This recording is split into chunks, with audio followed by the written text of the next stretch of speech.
получает ли Олег сейчас письма от кого-то?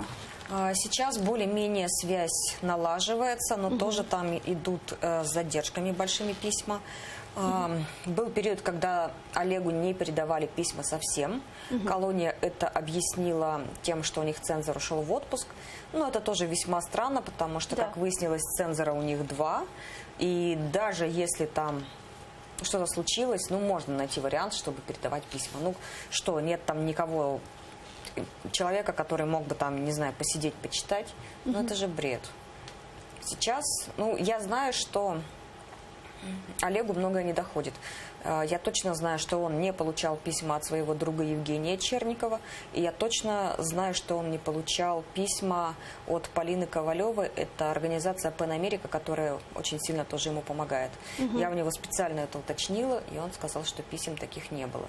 При этом я прекрасно знаю, что они ему пишут. Но это только 2 случая конкретных, которых я знаю. Я уверена, что есть еще, о которых...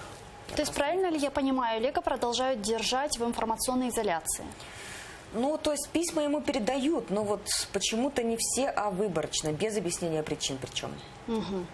При этом Жене Черникову, например, он пишет через ФСИН-систему, это вот такая есть, когда ты через электронную почту в тюрьму отправляешь, они распечатывают и относят ему. Так вот, ему приходило уведомление, что письмо вручено адресату. Но по факту Олег не получал письма.